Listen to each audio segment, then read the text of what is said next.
noodle cooking heat. Yo. Early game.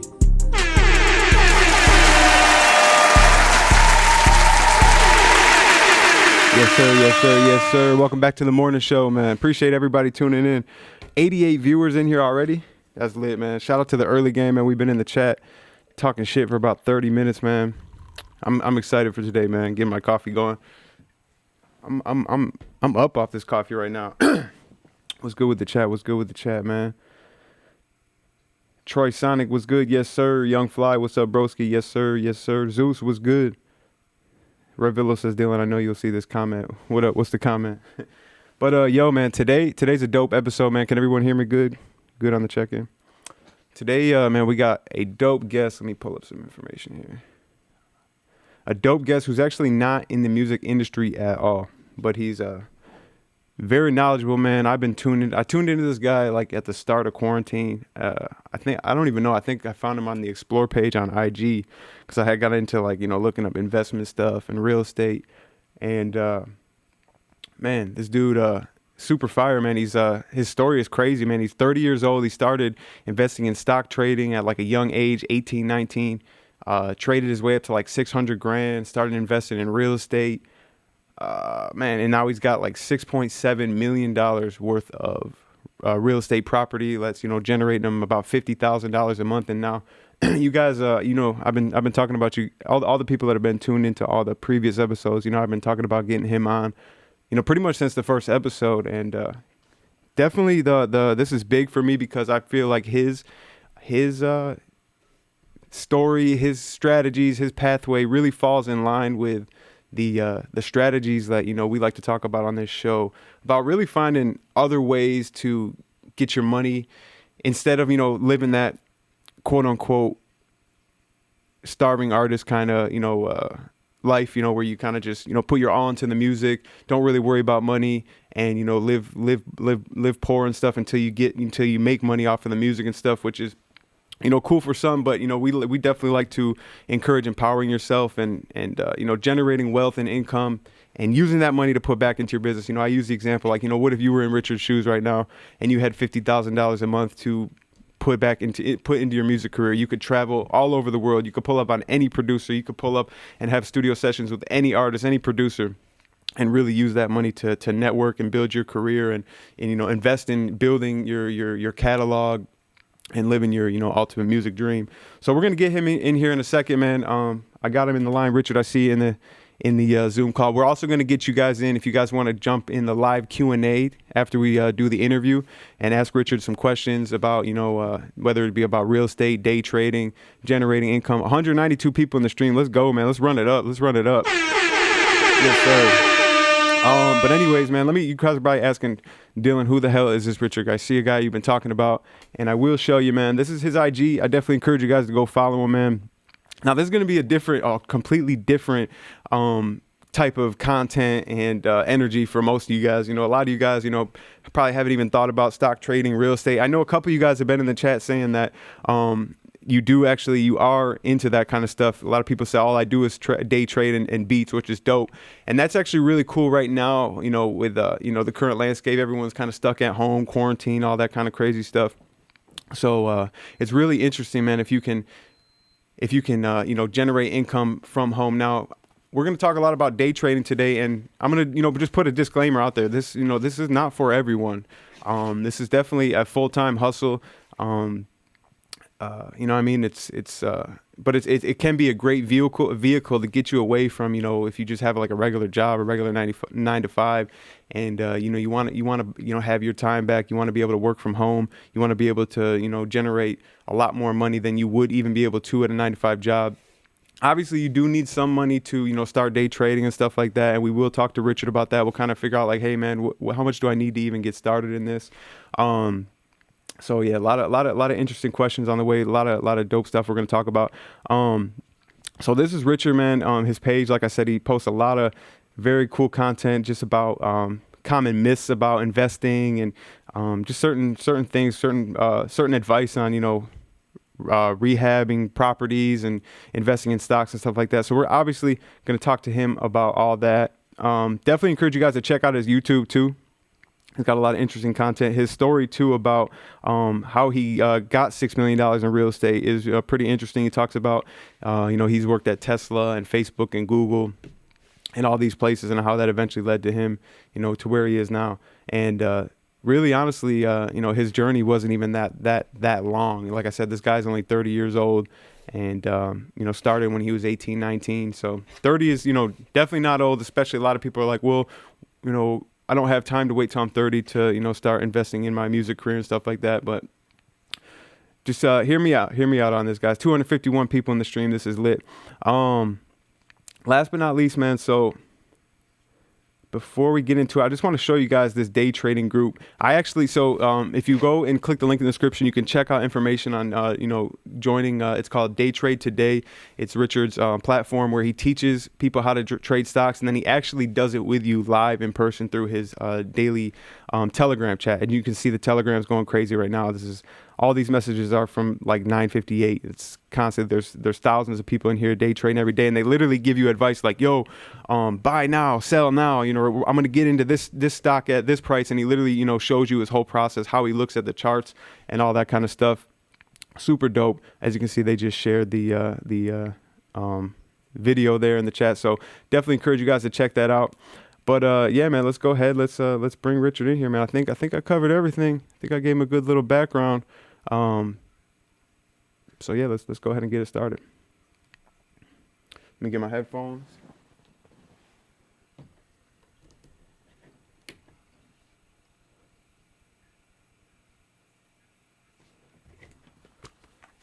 Richard. Yo, What's good, bro? Can you hear me? Can you guys hear Richard? Let me get this chat closed up out of here. Can you hear me, bro? What's good, my bro? What's going on, man? Hey, man, appreciate you joining this live call today, man, and helping empower the music producer community. We've talked about this before. It's definitely something I'm passionate about, and like I said, I appreciate your time. I know the Telegram group was mad at me this morning. They're like, "You're pulling Richard away from us during trading hours. This is insane." So definitely appreciate that, man. Welcome to the show, though. Thanks for having me on, my bro. I really appreciate it. Love what you're doing on this channel. I know a lot of people appreciate you for doing this. It's all about giving back, right? That's what it's all about. And the more people you help along the way, along your journey, the more fulfilling the journey becomes. And I think that's something that I've seen firsthand in my life. That's what's really got me where I'm at. But I can see you doing the same thing, my bro. So keep it up. For sure. I appreciate that, man. Yeah, man, just to kind of give people a little more background information, this is talking about giving out value. This guy literally goes live on IG every day and gives free advice on stock trading. So if you guys, are just kind of interested in, let me check this out. Definitely go check out his IG. I'm sure he'll be going live, probably right after this. Yeah. And you can kind of see, how the workflow goes and everything. And I'm seeing people in this trading group making hundreds of dollars, even thousands of dollars a day. So definitely gonna talk about that, man. But let's give the people a little bit of background information about you, kind of how your entrepreneurial journey and everything started. I know you started working in the tech industry and stuff like that. So let's talk about all that. I got you. So funny story is my grandfather was a music producer. So he started a company called Musical Productions, and Wow. All in South America. So had many artists under his record label. And then my uncle actually won a Grammy. So he won a Latin Grammy, and for Latin rock music. So just for South America. I'm born and raised in Miami. Everybody in my family's born, pretty much born and raised in Miami. So we got that kind of like that Latin flavor, but it's all it's more rock, alternative style. Not like that kind of that Spanish music. So pretty cool at that time. It was popping off. And so that inspired me because they're entrepreneurs, right? And I had some entrepreneurs in my family, but I took a different path. My grandfather that was a music producer actually told me early on in my life. I was young. I used to go to his warehouse, bro. I used to go to his warehouse, and I used to be the guy that used to pack all the CDs and the tapes inside of the boxes. Okay. Back before Napster, bro. Before Napster. Back before any of that stuff where you'd be able to download music for free and shit, Yeah. So for me, that was my upbringing. It was working there during the, during my summertime vacations, and I would work with my grandfather. And he inspired me. But one thing he told me that kind of imprinted on me is like, don't go the route of an entrepreneur. Go and work as a government employee, because in the next 20 years, you'll be able to retire. And, at that time, I took it at face value. And I was like, why is my grandfather, entrepreneur, successful entrepreneur, why is my grandfather telling me to be a government worker? Right. And just cash checks like that doesn't make sense to me. I could manage my financial future if I wanted to, but to go be a government worker, it's, I'm giving it up. I could definitely relate to that, man. My whole family, my whole life, they told me, go to college, get a job, retire.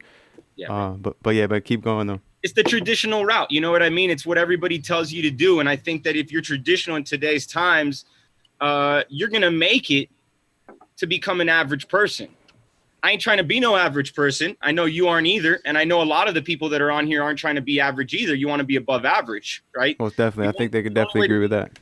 Only way to be above average is by doing the things that above average people do that the average people don't do, So we'll go into some of those things and I'll break that down on the things that I've done. But yeah, man, that shook my world at that time when I was a young guy. And I said, I'm going to go into the corporate world. And that's what I did. I went and I started working for the man. I started working for banks. Did you go to college? I went to college. I dropped out of college. Okay. In my third year because I'd already been making so much money trading stocks, and then I started investing in real estate. So by the time I was 21 years old, I'd bought my first triplex property, and I'd already built up a portfolio of stocks of about $600,000. So for me, and we'll take a step back, Dylan. So I actually started, brother, just like everybody else, no money, bro. Broke college kid. You know what I mean? I was working at Walmart before I went to college. $7.15 an hour. Facts.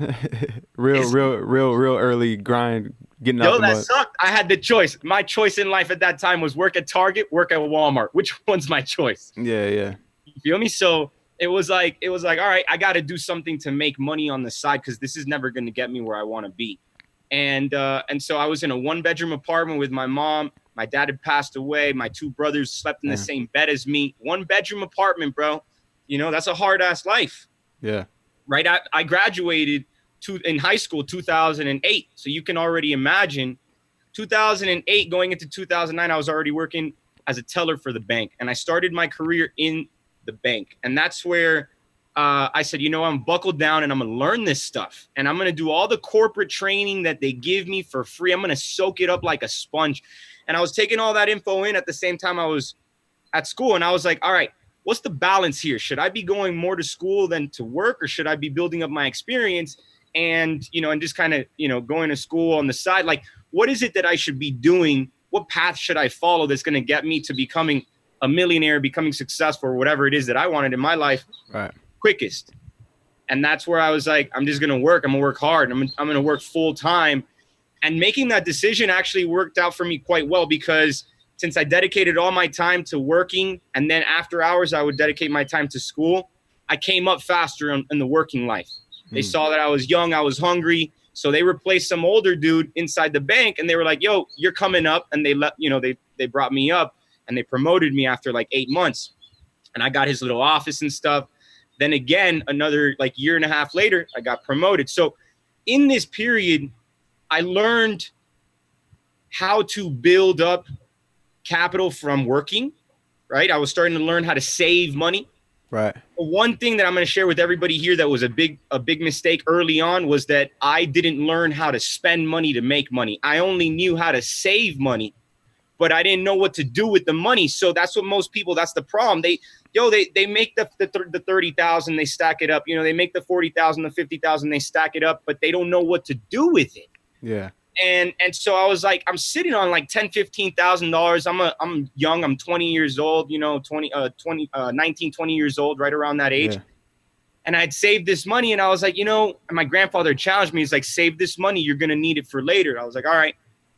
And, but he didn't tell me to spend the money to make more money. And that's the thing that I was missing out. So sometimes that old school mindset, that old school knowledge, that conventional wisdom, Sometimes it might work. It might get you off the ground, but it won't get you flying. It won't get you flying high. And sure. and I noticed that I was still dragging as I was still using that conventional wisdom of just save money, save your paycheck, save money for a rainy day. Nah, bro, I ain't trying to save for a rainy day. I'm trying to thrive. I'm not trying to survive. 100%. Did you always say like, did you always have it like you wanted to be a millionaire, or like even back then? You know, so my dad died at 32, and he told my mom all the time, and my mom would always tell me, he's like, you know, that my dad wanted to be a millionaire. My dad wanted to be a millionaire. He kept on telling himself he wanted to be a millionaire. Never got there. Never got there. Passed away from cancer in the chest. So for me, I was like, damn, I want what my father wanted. You know, I want to be able to achieve that. You know, it's kind of like that legacy thing. It's like, I want to do what he set out to do and wasn't able to accomplish at a young age. So for me, I was like, I got to make this my mission in life, you know? Right. So look, this is the big thing is, you know, I'm gonna go through 4 big key points that I think a lot of people can take and maybe even write some notes down. Cause I'm a note taker. I like writing things down. We got some note takers in the chat too. I always see the stories every day. They're like watching the show, taking notes. So good. Trust they're taking these notes. We need note taking on this. I'm gonna break down 4 things that I started doing once I started to become a day trader, and then money started to really come in. Okay. So as I started day trading stocks, I was messing up. I was, you know, losing money. That's part of the game. But for me, I didn't have a lot of money. And for a new beginner, you probably won't have a lot of money either when you first start trading or you start doing anything. So there's 2 things you need to do. The first thing is if you already have money, then you got to start making money on that money. That money sitting there, not doing anything, it's exactly that. It ain't doing anything for you. And the more you put that money to work now, so I always say, most people ask me like, how much do you need in order for you to start making money on your money? $500, bro. $500. If your $500 can make you 2%, 3%, 5% return a day, and I know a lot of people are like, damn, but let's say $50. You know what I mean? If your $500 can make you $50 a day, which for a lot of people, you wouldn't think about it that way. But if you start thinking about it that way, you're like, damn, if I take 500 and I make 50 every day, I'm making bread. Like I'm making good money. Hell yeah. So why can't you then start thinking bigger and saying, all right, well, now if I have consistency of the $50 a day, why can't I do $100 a day? Why can't I do $500 a day? Why can't I go $1,000 a day? You start raising the limits of your beliefs. And that's where you start leveling up, because you start thinking bigger than what you were thinking before. You start making bigger moves. So for me, when I started trading stocks, I started trading them and I set myself a goal every day. I was like, all right, instead of just going for 1,000 here and the get rich overnight, which most people do and most people fail, I said, let me take it easy and maybe make $50 a day. Let's just see see what's happening with the $50 a day. 5 days out of the week, boom, boom, boom, 50, 50, 50, 50, right? And I kept on making 50. And I was like, damn, all right, this is consistent. My strategy's working. And then I was like, if I can make 50 and I'm going to risk the same amount of money, then I should stay in a little longer, make 100. And that's what I started to do. So I started compounding that. Eventually, I was taking bigger swings. Then I started using the bank's money to make bigger trades. And eventually, the stack up happened really fast. Like it went from like 100,000. I had an account that had just a couple $1,000s. It went from that to 25,000. From 25,000, I then became a pattern day trader. From 25,000, I got to 50,000 like this. And then from 50,000, I got to 350. Like, sheesh. I think it took me maybe 3 months to get to 350. I had a back-to-back 2 days. During that time, I remember, bro, I did 2 swing trades where I was like, yo, I can't believe, I woke up in the morning. One of them was $52,000 in the profit. And then the other, big risk, big reward, big risk though. And the other, the next day, I made another 45 grand on a secondary swing trade that I did. So with increased volatility, this was, remember, 2008, 2009, 2010, 2011 era, which is what we're kind of going through right now. So this is that time to be making the money. I've heard you say this is like one of the best times in history to trade. I mean, it's a stall. You got pricing that pulled back. You got values that pulled back for really a lot of, there's necessary, but then there's unnecessary in a lot of stocks. So the fact that you got stocks on discount, it's like what I said on one of my stories, like everybody wants to run to Macy's when there's a sale going on. They want to get that 10% discount. Yeah. 10% ain't shit on clothes.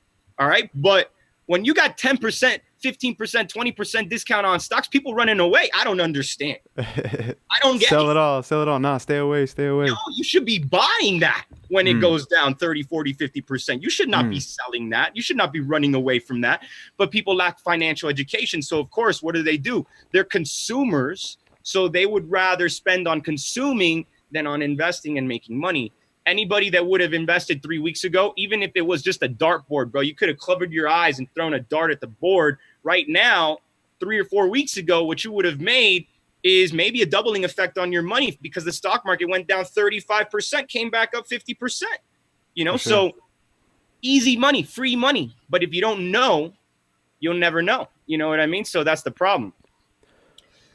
So let's talk about, man. So you started trading stocks, and then you're like, okay, now you had capital saved, and the next thing to get into was real estate, correct?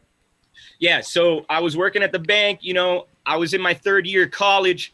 I'd already bought myself a property. I bought it remote. I bought it away from where I was at in college. Okay. So it was my first property. I leveraged my family. I leveraged anybody who could help me. I was like, hey, can you go pass by the property? Can you go and have them sign the leases? You know, I was trying to do everything I could remote, which was complicated at the time, but also still worth it because I could do what I needed to do. And so in my third year, I'd already bought my first, and then I was about to buy my second property, both houses, all cash. And how old were you? I was 21. And then my second one was at 22. So my first one, I bought it. You know, I'm looking for properties. I found an auction property. That auction property was going for $150,000, but it was a 7-bedroom home. It was auctioned because the guy that owned it maybe passed away or something, stopped paying the taxes. So I scooped that thing up. I then made it. He had it as a single family home. I made it into a triplex, and I started making money off 3 doors on that property. So imagine for $150,000, I put $50,000 in cash into to fix it up and spruce it up. But with $200,000, that property was producing like, you know, $40,000 a year, free and clear, because no debt. Yeah. And that was at 21 years old. At 22, I bought my second property, and I did that a little bit more with emotion. I bought that partially to live in, and that other half I kind of house hacked. And that's why I talk about house hacking all the time on my channel. I'm like, it ain't worth it because I've done it. All right. So house hacking is what, like? House hacking is like I bought a 4-bedroom, and then I lived in one of the, and I had other people living in the other bedrooms, and I was making money off it so I could live for free. But you're not really living for free. You know, there's still a cost to live. So, and there's still a cost for you to live there, which means that the cash flow gets absorbed by your living. Okay. Now let me pause you real quick, man, because this is huge. I feel like, because what you did, you know, you saved up capital, you know, day trading and stuff, and you invested that money instead of going and splurging it. You invested that into a property, and now you're like, okay, now you know what? I make $40,000 a year, no matter what. I could sit on my ass on the couch and never invest in another property. I got $40,000 coming to me every year. I could spend it as I want, do what I want. Don't really have to worry about, you know, losing your ass at this point. But so keep going, man. So how did you go from 1 to $6.7 million worth of property in what, just a couple of years? Yeah. So it was my journey started 2011, and you know we're now 2020, right? So it's been a minute. But when I started, I bought those 2 properties, and one of them, you know, was just keeping me basically living for free, and maybe a little bit plus or minus sometimes, dependent. Yeah. And the other one is paying me, but I was like, dude, I just wasted all my money and went completely broke. I have no more stock trading money. I'm done. And then I met my wife, 18 years old. I was 23 years old, and we got pregnant like in the first month that we met. So for us, you know, it's a big thing, and that's a real thing that people, it happens to people, you know what I mean? So yeah, we've been together for shit. Yeah, and we've been together for 7 years, so it ain't a thing. It's perfect. You know, 3 kids now 7 years later, but brother, it was like that hunger came in again. You know, I want you to try something out. For those of you that are on here, you have yourself $50,000, $10,000, $20,000 in the bank. You're telling yourself like, I got some paper. All right. Go withdraw all that money. Leave yourself broke. See what happens. How do you feel? Yeah. Right. How do you feel when you go do that? I do that shit. Go look at my checking account. You look at my checking account, right? I posted today a picture on my stories of my bank account.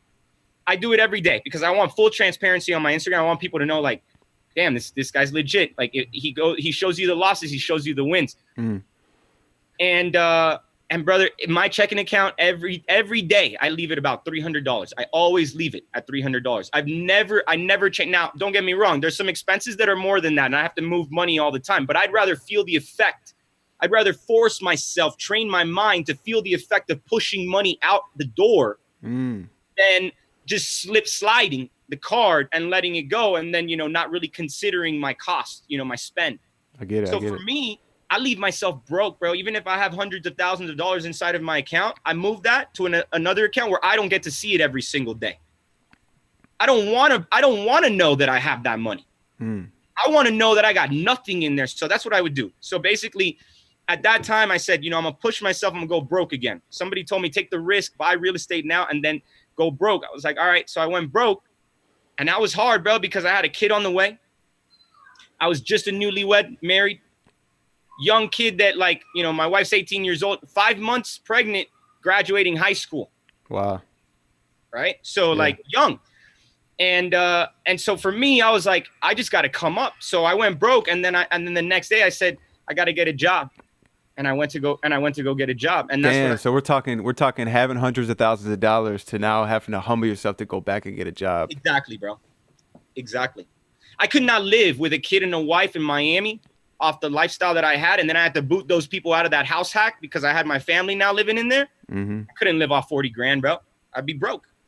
I'd be living a terrible life right now. My kids wouldn't have diapers. You know what I mean? I wouldn't have my second or my third kid right now because I wouldn't be able to afford it. So when I went back to the grind again, I told myself, if I'm going to do this shit, I'm going to do it the right way. I'm going to be the best at it. I'm going to be the very best at whatever I got to do. So I got an opportunity. A buddy of mine floated my resume over to Tesla, and in California, and I'm in Miami. Never moved out of Florida before, right?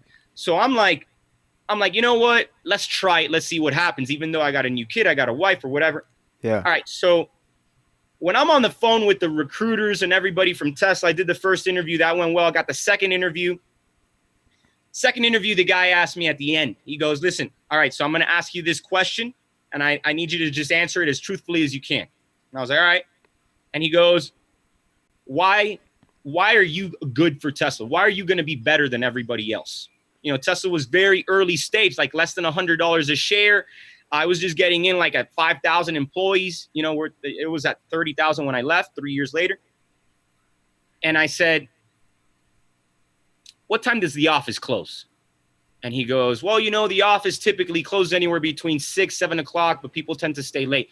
And I said, well, those people, the ones that are staying late, I'm one of those people. And when everybody's gone, if I got to pick up a broom and start mopping the floors or brooming up the office, I will do it because my job description doesn't describe my value, my contribution to the company. I'm going to write my own job description. You could call me X, but I'm going to write my own job description because I know that our business needs everybody to give 110%. And that to the recruiter was like, damn, yo, we got to hire this person, right? We got to bring this person on. So I got the job and I started with them like a week and a half later, packed up all my stuff, moved to Cali. I was there for 6 years after that. Didn't come back to Miami not one time. Bought real estate throughout the entire time that I was in San Francisco. My journey at Tesla, I went from Tesla, then I worked at Google, and then I worked at Facebook. So I worked at all three of those companies. So the first 3 years I was there, I worked in San Francisco, working with Elon, working with Elon's cousins at Tesla. I worked at SpaceX. I did things, bro, that I can't even talk to you legally about. You know what I mean? Because I'm under NDA. Then I went to Google and I worked with the machine learning guys over at Google, and I helped build all of the team that was building out the constructing the Google Home device that sits in your house and listens to everything. And listens to everything you talk about, right? Yeah, exactly. And then sends you, and then shows you ads about the shit you just talked about. Yeah. So we built that, and then I left there and I went over to Instagram, WhatsApp, and Facebook Blue at Facebook. and I worked there. And yo, I was done, bro. I was done. I was done moving. I'd moved for Tesla 3 times. I'd moved my family 3 different times. I got to San Francisco, then I moved to a different house, then I moved to a different house because I kept on chasing the offices we were building out. And it was too much, dude. By the time I'd already had my second kid, then I had my third. At that point, I was like, yo, I don't want to work anymore. I'm done with this. I'm 30. Yeah. I'm 30, bro. For me to be exhausted, that means that I had to give it everything I had, bro. Everything. And that's the thing I'll tell you for those that are on here. It's like, that is the trait that the best of the best they have, especially even at those companies, the ones that don't even know it yet, the best of the best there, they do whatever it takes. It doesn't matter. Like, they will do anything to make it happen. Yeah. We've been talking about this, especially with producers and their music career. You got to be obsessed. You got to be obsessed with success. You can't just play with it. You can't like, yeah, you know what? I'm gonna do this, a little bit of this here and there. It's got to be all or nothing. Man, I used to, back in the day, maybe I got this grind from my from my uncle, but he used to, he could have gone the route with my grandfather and the music producer, and my grandfather could have blown him up, and instead he said, I'm gonna do it on my own. And he went and earned that Grammy on his own. But you know what he used to do? I used to sit in the car and wait for him. He used to go up to to Sony, or he used to go up, he got signed with Maverick with Madonna. And he used to go into these offices with a pizza box and his CD in the middle of it. And he used to just be like, yo, I got a pizza delivery here for so-and-so. And then boom, deliver the pizza. And this is back in the day. This isn't like now, when they do it on TV and stuff. This is like years ago. So we used to go and do that religiously just to kind of push out his, his singles. And so I learned that grind, man. That grind is just like, give it all you got, do whatever it takes, and always think outside the box. This reality that we have over our head, it's like this box over our head, bro. Everybody just has ingrained us to believe that this is all we're capable of. And this ain't all we're capable of. You need to take this box off your head, because this is unlimited. It's infinite. Sure. You have the ability to do anything you want in life. You want to be an astronaut right now. You want to go to the moon. You could do that. There are people that have less qualifications than you right now that are likely going to go to that moon. So why aren't you doing that? Why aren't you writing your legacy? And I saw that and I was like, yo, I need to do this. So when I hit Google, I remember every day, man, my peers, the people around me, my boss, he's like, I remember my boss called me into the office and goes, hey man, you gotta stop bullshitting. And I was like, what do you mean, bro? And he's like, you're telling everybody that you own real estate. You're putting it on LinkedIn. You're just showing you're talking too much about real estate, and you're not talking enough about your job. And I was like, because this is what I want this in my life. And you got to talk about it. You got to manifest it. Speak it into existence. Yeah, manifestation. Exactly. And so I was like, I don't care if you fire me. Like, fire me. You know what I mean? Like, people die. They would love to have this job here at Google. Fire me, bro. I don't care. This is my dream. That I'm going to make this happen and make this a reality. So I kept on buying more real estate. And what I was using to get to your answer, to your question, to answer it, is I started doing cash out refinance strategies. Right. So for those of you that don't know what that is, it means that I would buy a property. Very simple. I buy a property that was like kind of busted up. I would fix up the property to make it nicer and more improved. I would raise the rents on it, so I would make more cash because I fixed it up. It's nicer, so I can now raise the rents. And then I would go back to the bank within the first 6 months, and I would be like, hey, how much do you think this property is worth now that I put in, $20,000, $30,000 into this? And elbow grease, maybe not for me personally, because I'm in tech world, but my people. And they would be like, oh, you got an extra $75,000 on the value of this house or something, And so then I would say, all right, let me get that money. Let's do a cash out refinance. So I would cash out refinance that equity, that value, the new forced value I put into that property by fixing it. And they would give me the money. So what would I do? I basically get paid to buy houses. It's like in some cases, you're actually getting more money than you even spent on the deal back. Exactly. Exactly. Crazy. So I would buy the property, fix it up, get my money back in 6 months, and then I would go and buy another property with that same money.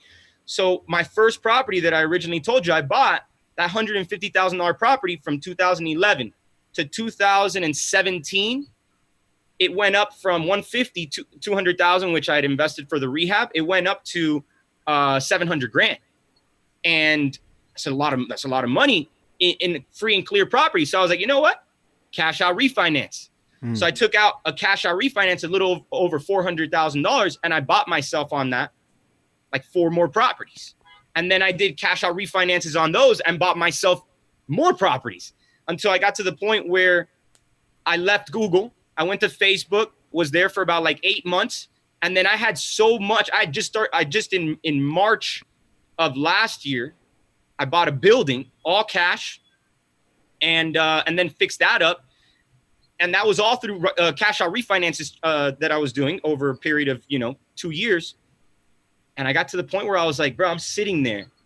Then I no lie to you, brother. I'm sitting there and I was like, I still get because I'm sitting there as a corporate keyboard clicker. Yeah. And I'm just like, yo, I got enough passive income coming in. There's more passive income coming in than my job.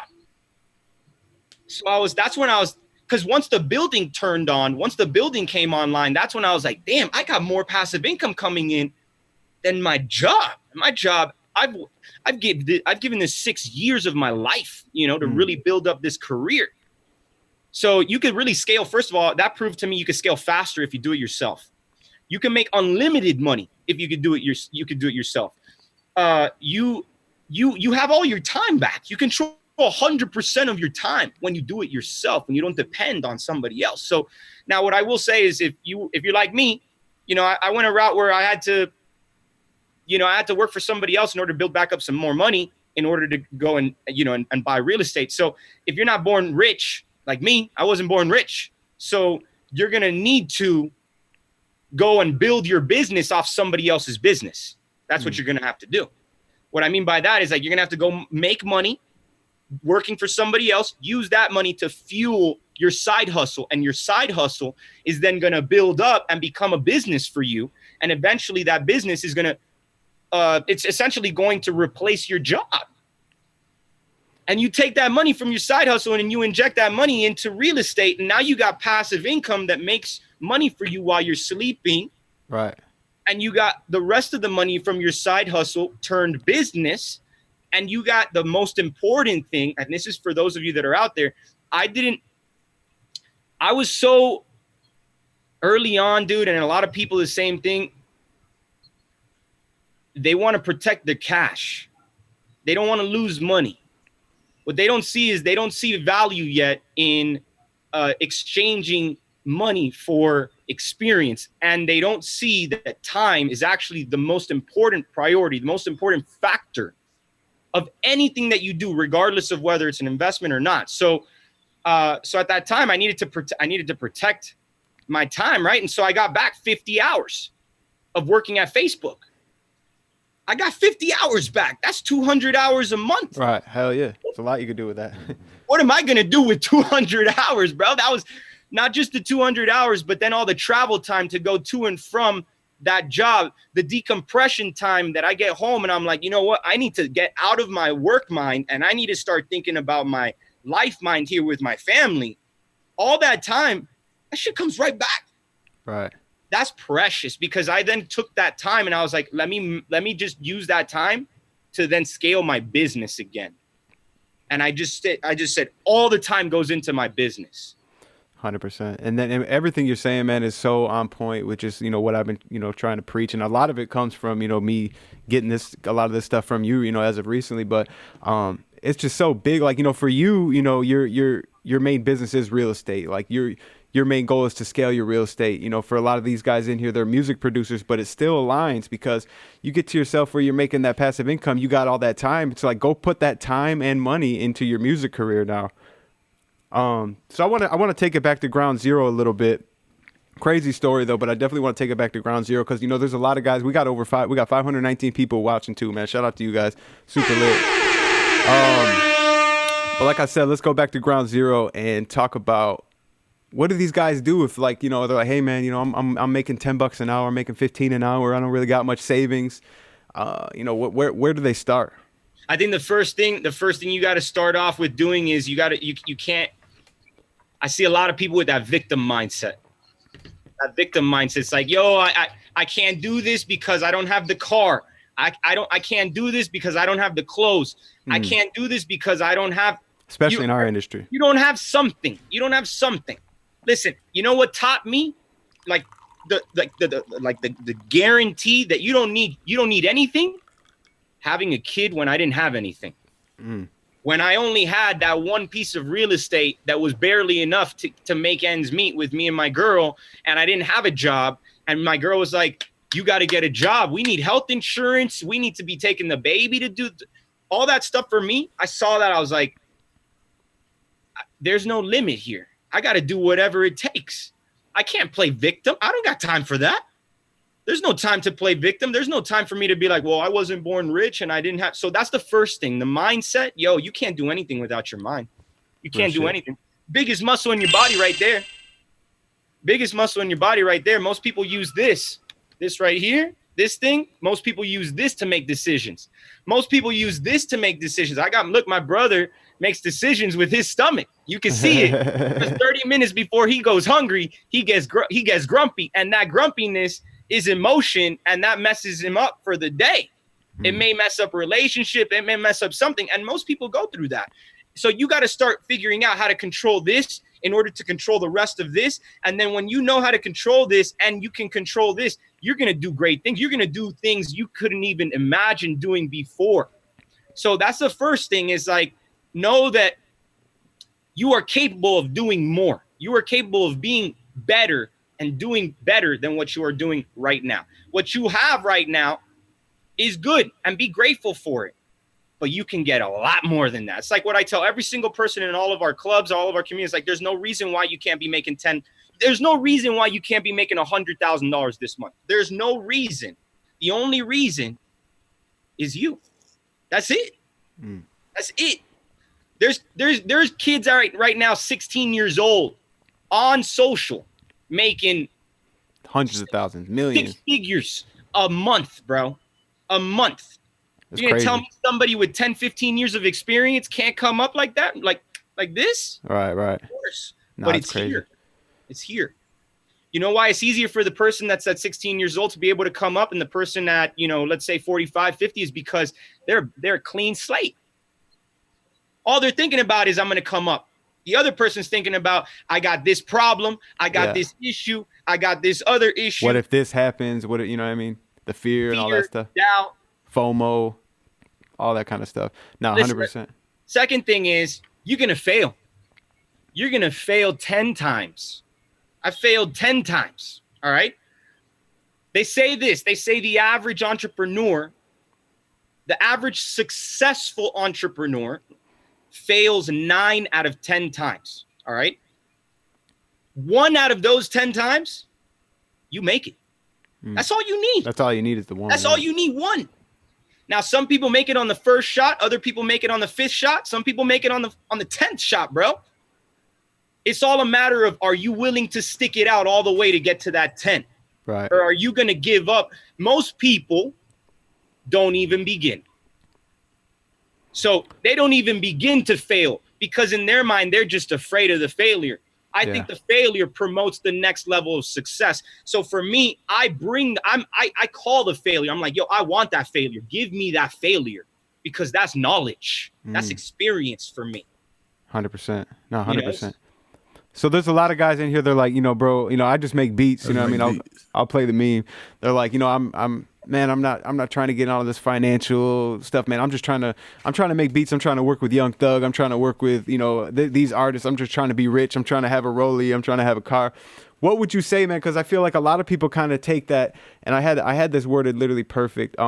For a producer artist working a regular job with a dream to be financially free in the music industry, would you recommend? Obviously, I don't think you would recommend they go the starving artist path and really just stick it out, or would you, recommend doing something like day trading, or I've heard you talk about service-based businesses to start, generating income to put back into their dream, like we talked about? Because a lot of guys, are like, man, I got to put my all into this music.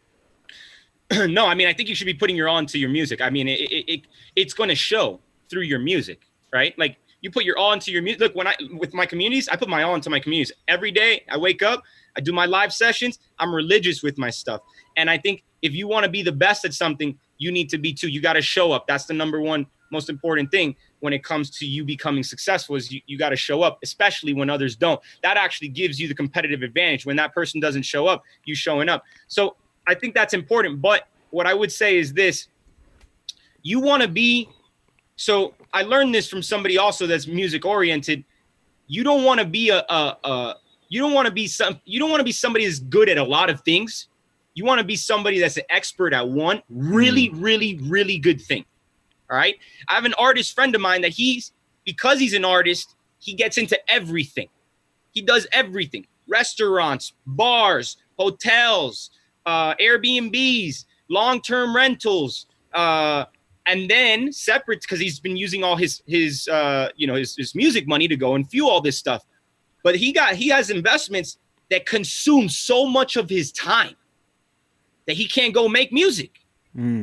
So you want to go and be the best at what you want, then you got to free your mind so you could be the best at what you want. The only way you're going to get your mind free to be the best is if you have passive income coming in that allows you to not think about having to make money. That's the way I see it. Like, if I want to be there physically with my children, I want to be there present. I'm not talking about like sitting in front of them, like on my phone the entire time. Like, yo, dad has to work. Like, they respect that. But at the same time, like, I want to be visible, present, and with them. The only way I can do that is if I have money coming in where I don't have to think about having to, get my next meal, that I don't have to think about getting that next check. And that's why real estate's so important. So you want to go and be one of these big producers. You want to be somebody in the music industry that makes tons and tons of money, but also has fame and popularity. Then you need to be focused on taking a little bit of your time to invest it into how to structure your finances before you actually start making that money. Because once you've already made the money, it's already too late. Because most people that don't have the financial education to be able to already have the strategy ready to go when they get that money, they've already essentially spent it in their mind. That's why you see these rappers, they go and they spend all their bread before they even have it in their possession, dude. Yeah. They sign the deal and the ink is still wet and they've already spent money on chains and cars. Right. For sure. Not including the stuff that we can't even speak about on here. You know what I mean? So it's like, if that's the case, if I bet you anything, you ask that same person, hey, listen, if you would have just invested a little bit of your time, a little bit of your money that maybe even at that time you didn't really have, but if you would have invested it, this $1 million, this $2 million you just received on this record deal, would you have been able to use it to better your and your family's position in life and also still had enough money so that you have built now wealth where you can continue to live this life of your dreams, the one that you want. And you don't have to worry about that next grind, that next check, that next deal, you don't have to worry about that. You got passive income coming in. You could do now? Make some beats. Focus on the beats. Focus on the stuff that's going to go and expand your brand, right? 100%. So it's all about that. It's all, again, goes back to the mindset. If you're not a financially savvy person, this isn't something that you're really excited about. Don't get me wrong. There's a lot of people that are just like you. But if you want to come up to a level where you can do what you enjoy all the time, 24/7, without interruption, then you need to learn financials now before you get the money. If you already 100%. have the money and you don't have that financial knowledge, then you should just take a quick step back and say, let me just invest a little bit, $100, $200, $300 in myself. If that saves me or makes me $200,000, $300,000 in my life, it was worth the investment, right? No, definitely. So that's the way I see it. It's all about a matter of the control of your time. So imagine this. You sign that record deal, you make $1 million, you spend $1 million, you live nice for a few years, but now in your mind, you're like, damn, I need to come up again and make something happen. You're frustrated. Maybe your relationships go bad. Maybe your business can go bad because you're being consumed by stress, having to figure out how to make it happen. Maybe you have to go get a job in order to make that happen, you know? So instead of having to go back and get a job, replace the job situation so you never have to get a job again. That's the most important thing. Replace that job. Make your beats, get that contract going. You already invested in financial education. Now you know, I'm going to take this $1 million. I'm going to buy 5 houses with it. Now I got $7,000, $8,000 a month in passive income coming in every single month, guaranteed for the rest of my life, for my kids' lives, for my family's life, forever. And now using the bank's money, yeah, that $1 million I got from signing that record deal, now it's worth $5 million because I use leverage from the bank, and now the tenants are paying that leverage down. They're paying that loan down. Right.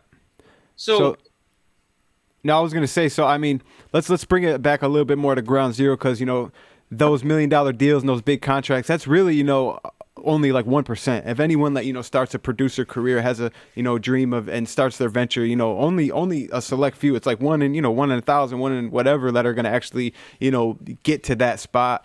Let's talk about getting, you know, when you're at ground zero and using something like day trading to be a vehicle to get you passive income, you know, get you to get into real estate and passive income and be able to invest in your music career. So I think you need a daily grind, right? You need a daily hustle, but the daily hustle can't be something that doesn't make you money. Right. That doesn't work, right?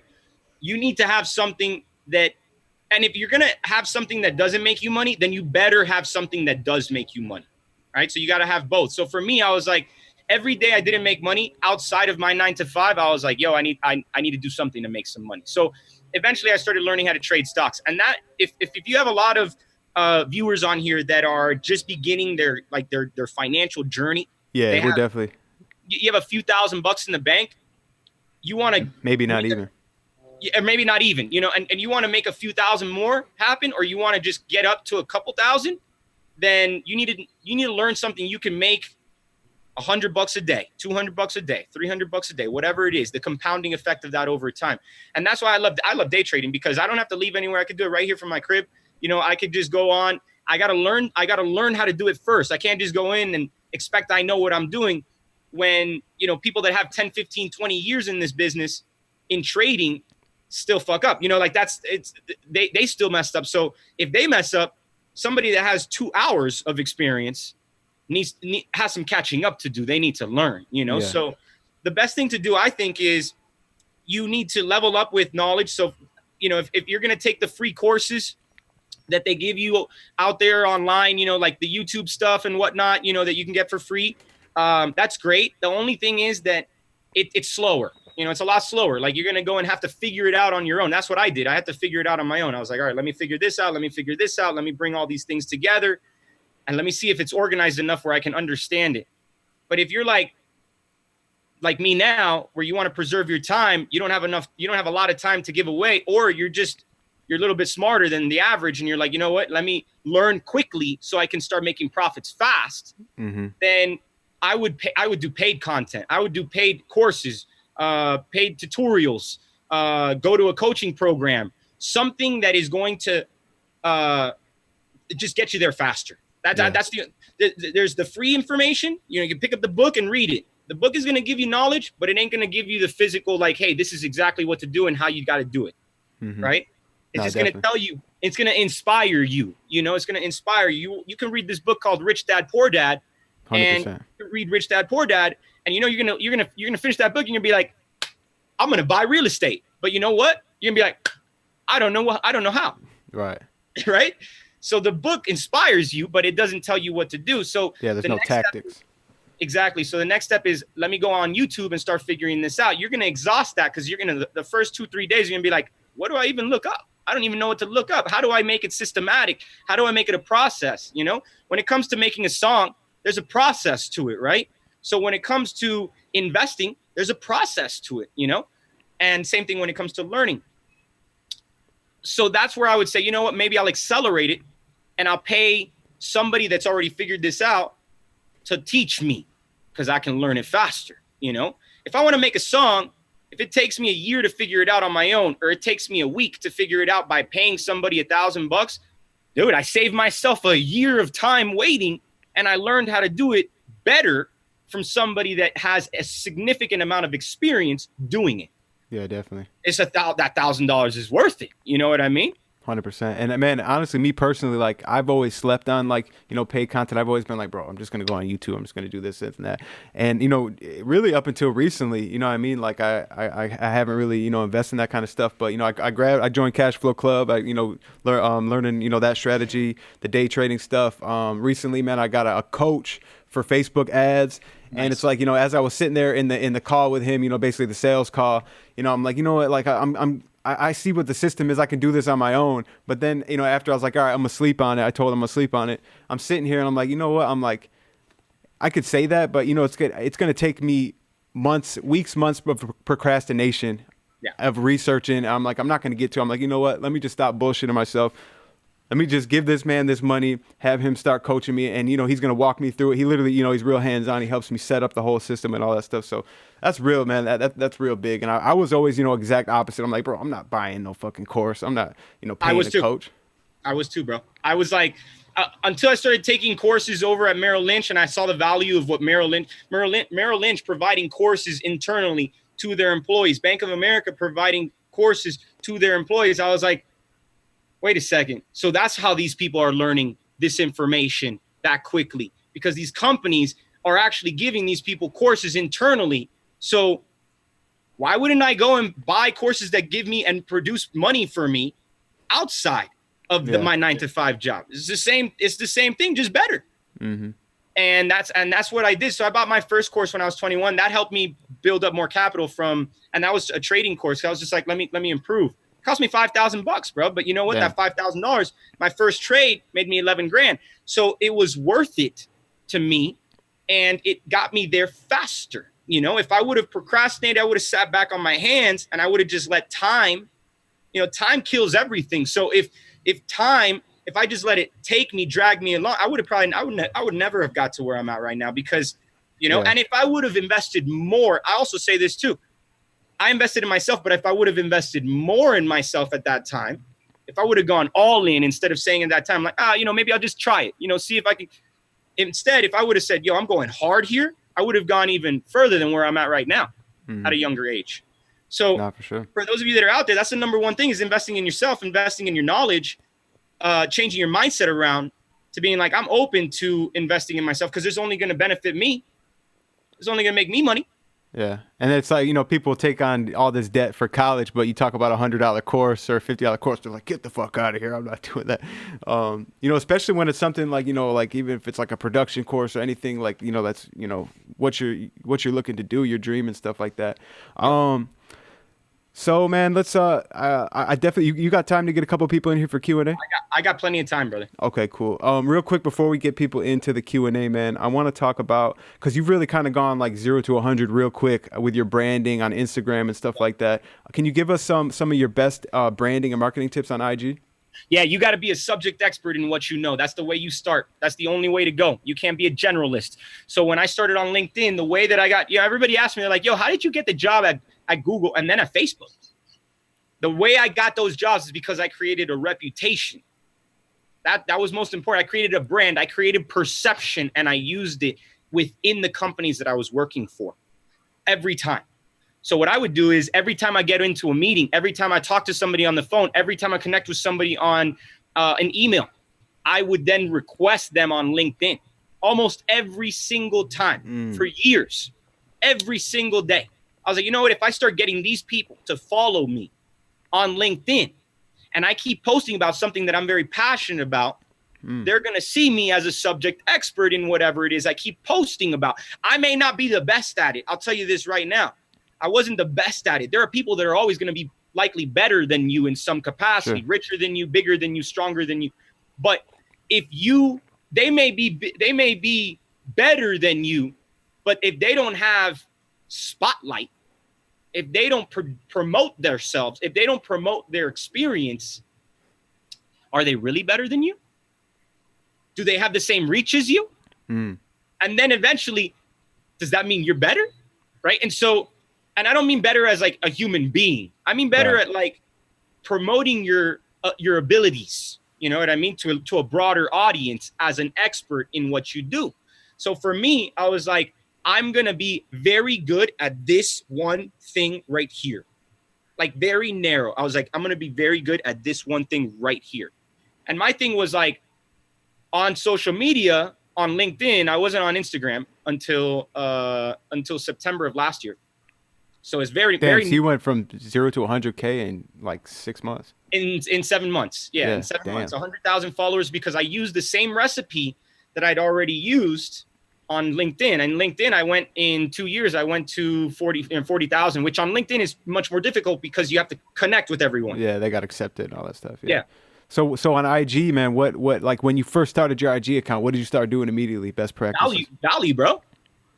Straight up value. Like going on here, for free and being like, hey, this is what I did and this is how I did it and this is the value, and chopping everything that I've just explained in many different pieces so that it's understandable. Because the thing is that you don't want just your audience to understand. Like you don't want your primary audience that followed you at first, that followed you for, let's say, music. For me, they followed me at the beginning for real estate, right? They were like, who's this guy and what does he do with real estate? And dude, the first couple of months on Instagram was like faker, clown, liar.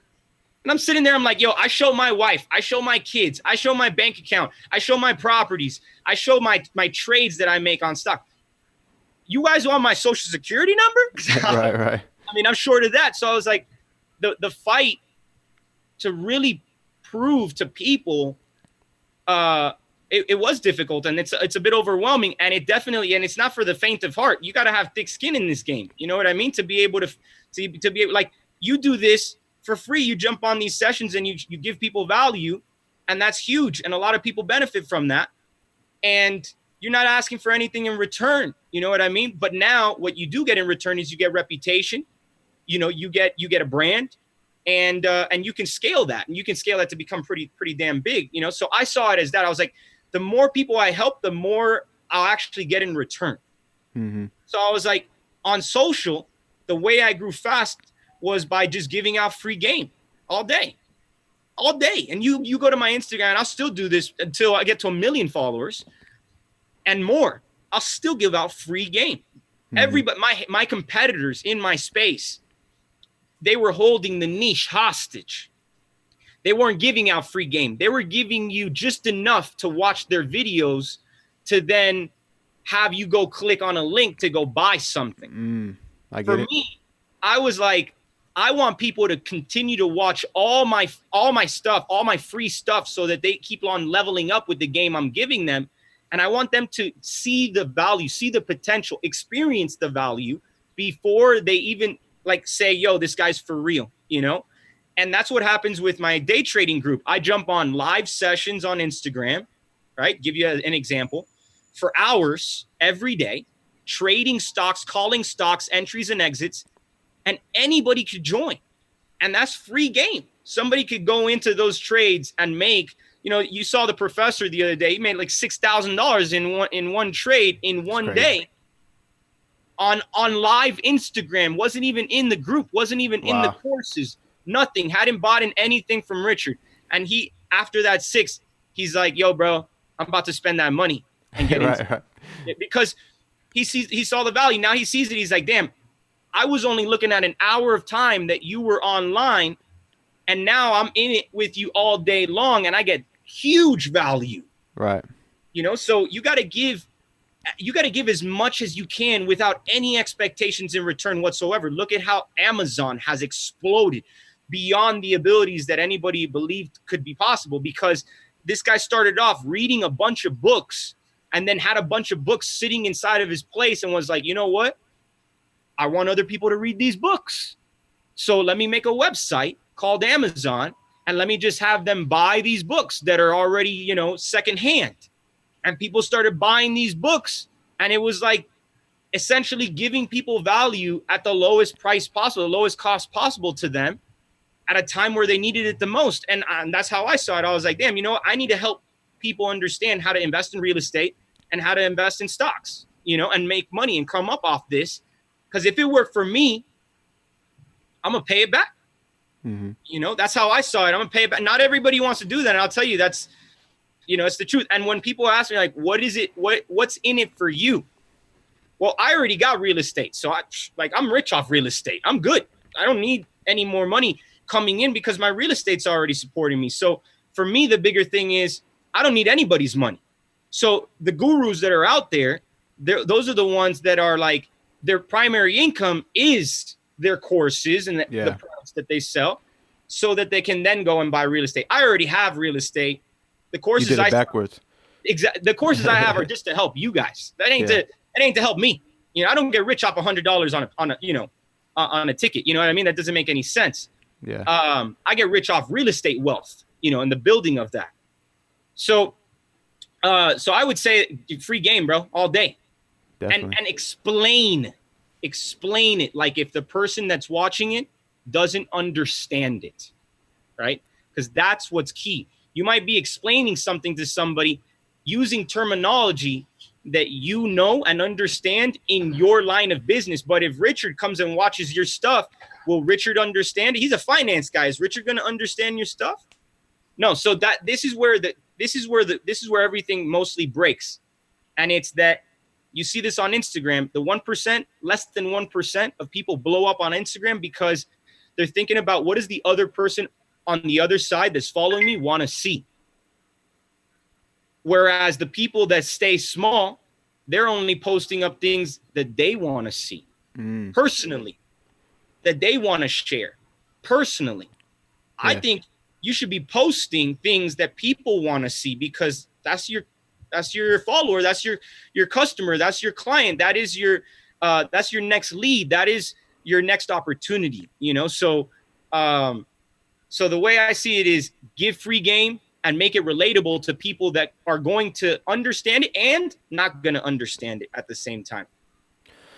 Definitely, man. As far as now I just want to, let people know about the day trading group. Now, full disclosure, man, I'm not getting any cut off this. I didn't message Richard and be like, let me get an affiliate code or anything like that. This is, I'm super passionate about, bringing Richard on and just, letting and talking about this stuff and putting the link out for his day trading group, because even if just there's 500 people in here now, but even if just one of you guys goes and joins this group and takes it serious and makes some money, I'll be happy. So definitely check it out. It's daytradetoday.com.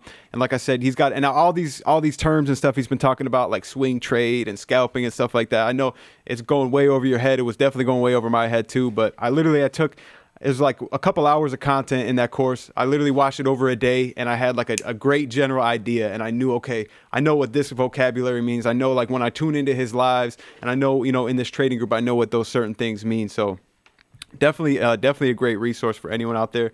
So like I said, if you just go to daytradetoday.com, or I got a link down there in the description for you to check it out. But like I said, I'm not getting no cut off that. It's like IKEA furniture. I try to make it as easy as possible. Right, you easy. Go in, 1, 2, 3.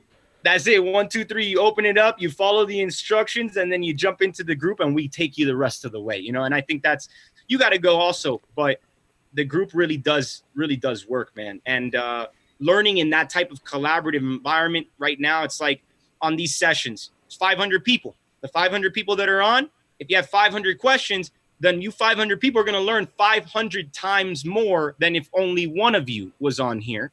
And if you're in a community where there's thousands of people and there's thousands of questions that happen every week, then you're going to learn things 1,000 times faster. That's 100%. How I saw it. And man, I was in there. I think the day I got in the day you launched it, like, because I was like, I got that midnight sale or whatever, and there was like 30 people in the group. Now there's like 1,200. Super dope. Let's bring in some people for Q&A, man. First, they're just gonna get added right to the Zoom call. Okay. So we got Darnell, Edmund. Let's go ahead and bring him in. Make sure when you guys join, you connect the audio and mute the YouTube stream in the back. Darnell, what's going on, man? Yo. I think you're good now. Okay. We can hear you. Oh, no, we can't hear you. It said you connected audio, though. Oh, it says he's connecting his audio. There's always that awkward delay with it. Yeah, what's going on, man? Okay. Awkward delay. Sorry. Sorry, I got my daughter. She's doing her homeschooling right now. What's going on, man? How can we help you out today? I'm a DJ, and I don't have any events going on right now or anything like that. But I also sell beats and everything like that. So if anybody's in the Tampa area, you know, we can start doing events now pretty soon. So we just want to let everybody know in the Tampa area and Florida. I know some people are around from where we're from. Super Audio Bros. Okay. No, definitely. Do you have a question though, man? Yeah, I have a question. Sorry about that. Shameless plug. It's all good. It's all good. My question is, when you're trading stocks, right, and you're owning your own, you have to have like a broker, like a stock broker, or can you actually like do everything on your own? Yeah, so you need so I guess for first two things I would say, Darnell, thanks for jumping on, man. Super cool of you to jump on and ask questions. I think that takes a lot of guts. The first thing I would say is right now more than ever, bro, like the best thing, if you're at home, you ain't doing much. I know that it's kind of like they're making it a meme where they're showing that DJs are like jumping on live sessions and like, you know, spinning and doing it. But like, yo, that builds your brand. It builds your credibility. And during this time where you're sitting at home and you ain't doing much, you should still be doing more than what you were doing when you weren't, even if you're doing it for free. That's what I'm doing right now, right? So I'm jumping on live sessions and I'm all the time, every day. You know, I'm just showing people like I'm still here. I'm still doing this. And I'm out of sight, out of mind. And the more you stay out of sight, yo, you ain't making money. So you got to stay focused, because the thing is that once it opens up, if you've been this entire time showing people, yo, this guy Darnell is fucking good. Damn, look at him. Look, he's jumping on consistently every single day. He's jumping on. He's putting music, everything. Like, even if it's just to show 30, 40, 50, 100 people, whatever it is, your little circumference of audience, that right there can expand outwards. You know, those 5 people can then tell 5 people that can tell 5 people that can tell 5 people, and that shit could expand for you. So by the time we get out of that quarantine, you could already be like, boom. And you have tons of audience now that has said, you know what? We're throwing a party here because we just opened up. You know that parties are going to be going crazy after this thing. You know that. So if that's the case, then stay visible to them right now, so that by the time it does open up, you're already first in line. Whereas everybody else that's doing that, they're going to be first in line if you haven't been. All right. That's how I see it. So I just, throwing it out there for everybody else that's at home. Definitely. Of course. The second thing is, yeah, you need a broker. You need to be able to open up an account. I would say, so in the course that I built for the day trading guide, I go through 4 different brokers. And that's the first section. So that way you can go in and you're like, all right, Rich says that these 4 are pretty good, but these are the pros and these are the cons on which ones are good and which ones are not good. And that way you understand, because I could tell you, yo, go open up this brokerage, but then you'd be like, but why? So I want you to understand not just one, I want you to understand the comparison of a few of them, and then make the decision that works best for you, because everybody's financials are different. Everybody's trading strategy is going to be different. Everybody's time commitment is going to be different. So I can't tell you, hey, here's this one that's going to work for you really well, because then you might have to switch in a month and be like, look, Richard told me this was good, but it was good for him. Maybe it ain't good for me. Now, what I will say is stay away from the millennial applications like the Weebles and the Robinhoods. That doesn't work. All right. So that's like that long-term investing where you throw money into it and you kind of just let it sit there for a long time and you see what happens. That doesn't work. You want to be trading. You want to actively trade. And this is what I tell the traders in the community. I say, we do not date stocks. All right. We don't date them. We rip and dip stocks. That's what we do. Because ripping and dipping stocks, you can take 2 to 5% returns every day. Whereas, and you're not wasting time. You're coming in, you're taking your 2 to 5%, and you're out. You got your pleasure. That's it. You're good. You move on to the next trade. But if you're trading, like, let me buy and see if it goes up, that's not trading. That's gambling. And that's like you throwing your money in and you're hoping that whatever company you buy is going to go up. You have no control over whether that stock's going to go up or not in the next 3 days, bro. You don't know if the earnings is going to be good or not. You don't know what manipulation is going to come in. So for me, I would rather always have a guarantee, even if the guarantee is going to be less profit than the non-guarantee. I'd rather have the guarantee. You know what? A lot of the members in the community is 1,200 people in there, like Dylan said.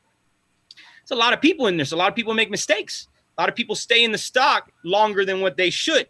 You know, when you go rip and dip, your intentions were rip to dip, but then you stay overnight. You wake up in the morning, things get awkward. You know what I mean? Right, That's what I'm saying. So you have to be thinking the exact same way. You don't want to be waking up in the morning that, damn, this is awkward. I bought something that now is under, you know? So you want to be getting into something, guarantee it, get out, you leave with a smile on your face. That's how I see it. Yes, Right? sir. Hey, appreciate you tapping in, Daryl. Cool, man. Thanks, Daryl. Get a couple more in here, man. Make sure you guys connect the audio and then mute the YouTube in the background when you guys join.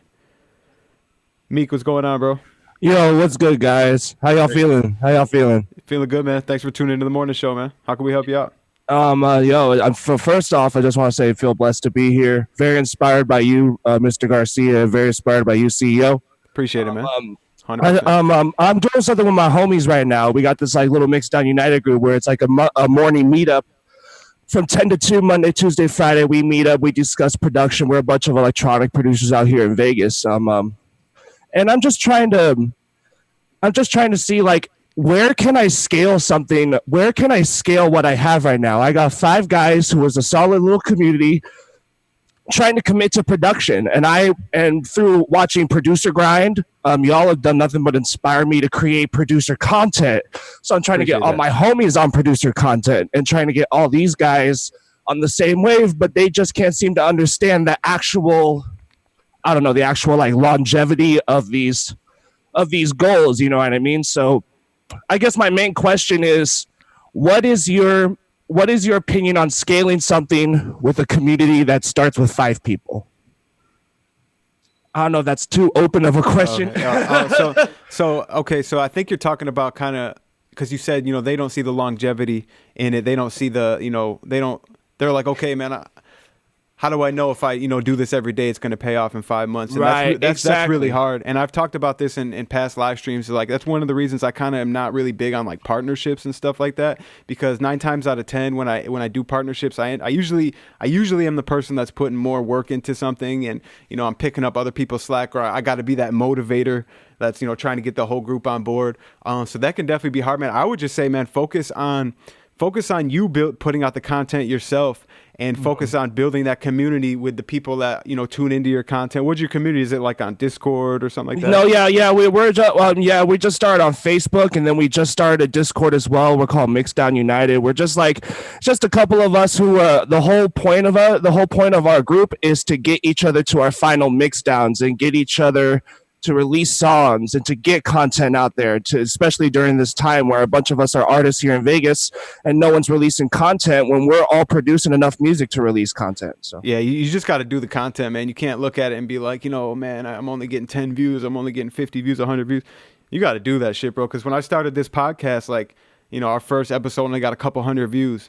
And I'm talking about the Producer Grind podcast, we only got a couple hundred views, and, it took us over a year to get like 50, 60, 100,000 views on an episode. Like, and it's not like I don't think there's ever going to be that one piece of content. Don't bank on that. Oh, this is that one piece of content. This is that one podcast guest that blew our shit up, and now we're lit. You know what I mean? I don't bank on that. Just bank on consistency. Like, bro, I'm doing this, and I'm going to do this for 2 years, and I'm going to keep getting better, and I'm going to keep learning, strategies and stuff to reach more audience. And honestly, building a community, like you said, is really big too, because if you get a lot of people in that Facebook group or Discord or something like that, anytime you post a piece of content, you can blast it out to them.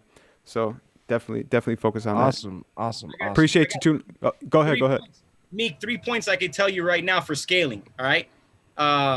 More so from a business mindset versus, a musical kind of producing mindset, but still nonetheless, I think it's going to be helpful and relevant. So the first thing is your messaging needs to be on point.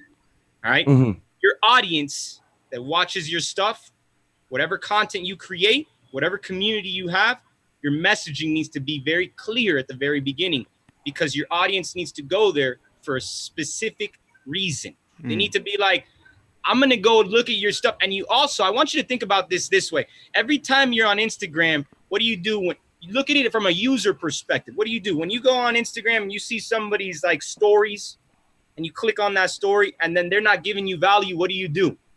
You go to the next one, right? Right. Next one, right? When you're learning something, what do? You stay on that and you watch it.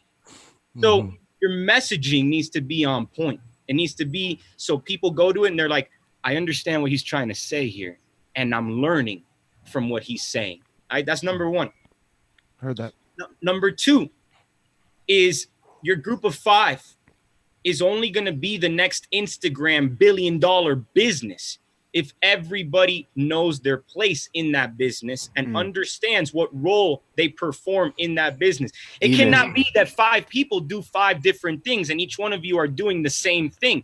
You have to be working like the Beatles. You got to be working like the best teams, best groups, best artists in the world. They work collaboratively and they work to their strengths, not to their weaknesses, right? So each one of you has a strength. That's what big. is That's that? key. Find it, Right. and then expose it, and then leverage that to build. All right, to make your messaging better. And then number 3.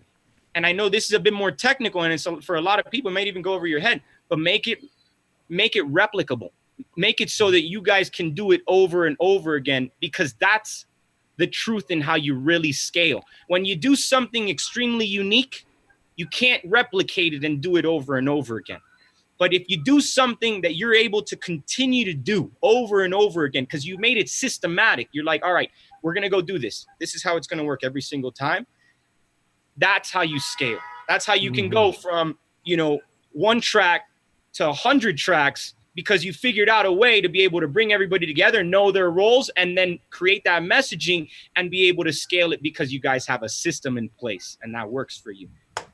Music is no different than business. It's the same thing. They're both business. So treat it as like a business, right? And have a system. 100%. Yes. Thank you guys, bro. Much sir, love. man. Shout out CEO. Shout out Richard Garcia. Stay blessed. Gang, Have an gang. amazing day, guys. Yes, sir. You too, man. All right, let's get another one in here, man. That was dope. I got a gem from that last one. Yeah, Gavin, what's going on, man? it's good. Yo, what's going on? You guys hear me? Yes, sir. This is my guy from Harvard, huh? Hey, what up, Dylan? What's going on, bro? First off, Dylan, big up on the viewer count, bro. Great to see the producer grind community bigging up like this. Man, big. it's so dope that there's 500 people that tap into this type of stuff, man. This is so dope. So dope, man. So, first question for Richard. What type of financial instruments do you use? I'm assuming that day trading really relies on volatility. Do you prefer to invest in things like ETFs, derivatives? Do you just short and long stocks? I don't know. Maybe you could touch on that. You want to? Okay, so the first question. So I guess I'll just answer it right now. And it's a good question. Volatility increases volume, and volume increases pricing fluctuation, right? So it all correlates. So if you're somebody that's like, what did this guy just say? Basically, the more people buying and selling, the more the price action of the stock fluctuates, goes up and down.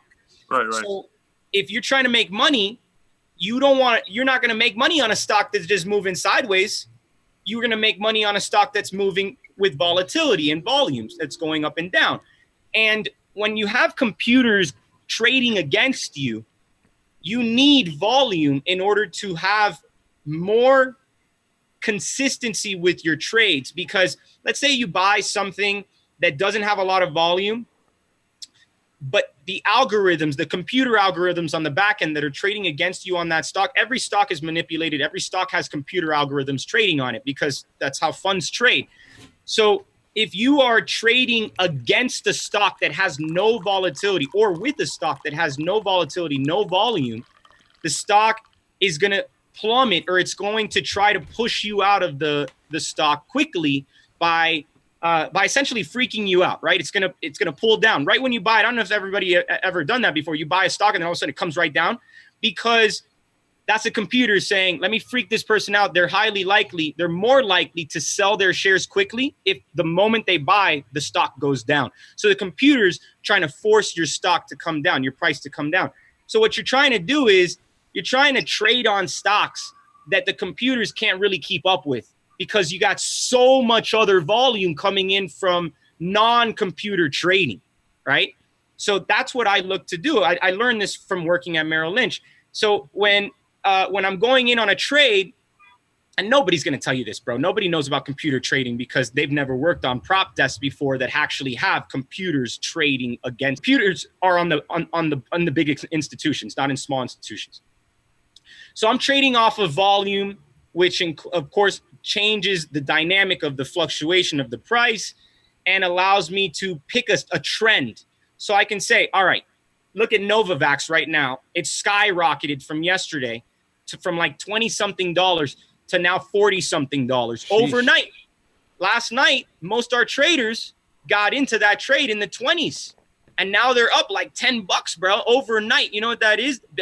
That's because volume came into the trade. I'm talking about average people just started the group just like 2-3 days ago, already like significantly in the profits, $10 on a trade, bro. You know, that's like very unique. Some people can never get that in their lives, get that in 3 days in a group, you know? So I'm trading off volume, and I'm using that both longs and shorts. So I'm trading when the stock market comes down. I'm trading when the stock market goes up.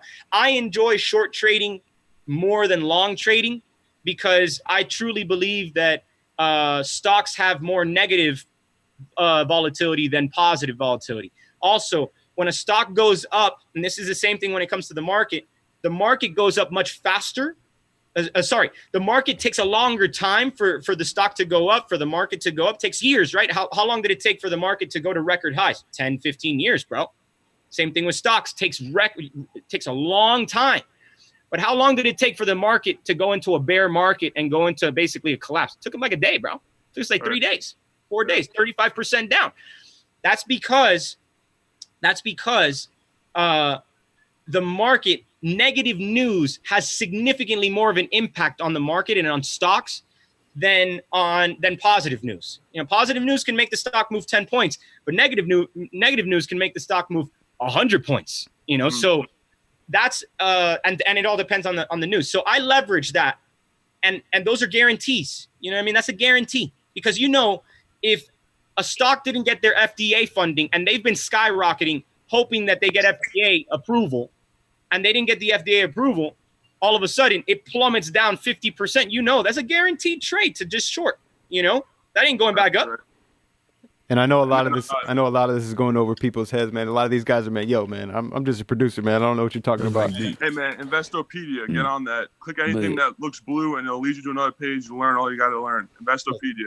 Definitely. But second question, like really quick, if you don't mind. A lot of these apps that are coming out, like Robinhood and Acorns, that provide like zero fee trading, they seem appealing to people with lower financial education. And what do you feel about apps like Acorns that like generate portfolios for you? Yeah, no, I don't like giving my money to anybody other than myself. It's kind of like the whole like teach me how to fish and I'll be able to fish for the rest of my life thing. You give money to somebody else and you didn't learn how to fish, bro. You know what I mean? The market changes. The market's always changing. So that's the benefit to those fund managers, that they always got to change their strategies to stay current with the market. So for you get outdated real fast on your strategy if you don't keep up with it. So eventually, as you build wealth, you can give it over to them because then it becomes consuming to keep up with it. But at this stage, when you're just trying to build capital, you should be trying to understand fully how the markets are moving and how the markets are changing, how it affects you. Everything has an effect, right? Like, for example, if JetBlue is no longer flying 50% of their airplanes, then what partners are working with JetBlue? Like, who makes the seats? Who provides them the nuts and the food for their planes? You know, all that stuff, they have tie-ins to specific companies that are getting impacted by the broader company. So you have to figure out your strategy and what works best for you. These fund managers don't care. They're going to throw your stuff in indexes and let that thing go for 7% return. Maybe, you know what I mean? Right. Most of the people that bought stuff last year, this year, they're down like 20, 30%. Yeah, you know? like myself. So, and that's because, you know, first of all, that long-term strategy, it may have worked back in the day when things were consistent, but now we have consistent bubbles that pop. So for me, I would not be a long-term buyer of anything or a holder of anything anymore. I'm simply a trader. If I'm a long-term buyer of one thing, is real estate. Not even like Fang. You won't go. Okay. No.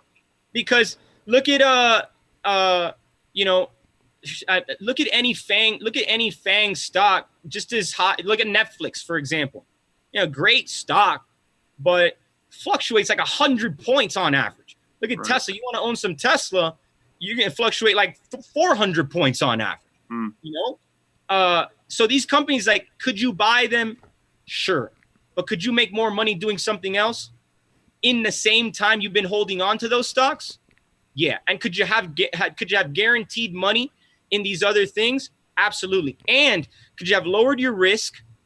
And could you have cash flow coming in every month, which these stocks don't pay you unless you get dividends? But even dividends, you got to put a lot of money to get a lot of money back, you know?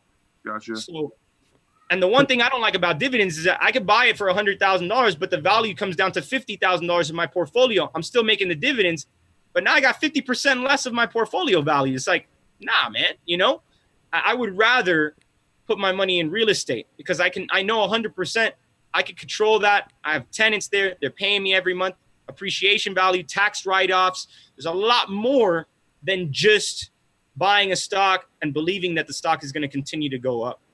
All right, and then lastly, Gavin, hold on. All right, go ahead, man. We want to get one more person in here, man. Yeah, I got you. But definitely tap in with Richard, man, because he adds people to his live like this every night, especially for those specific stock questions. And a lot of the stuff, like, you're asking great questions. A lot of it's definitely going over the heads of most of our audience. So definitely tap in with Richard, man. He'll definitely help you out. Yeah. All right, this is a slight one. So what do you say to the producers in the chat that are looking to spend a lot more time like making music and don't want to really approach the big learning curve that is like financial education and learning the markets? Great question. Yeah, you asking me or you asking Dylan? You. Me.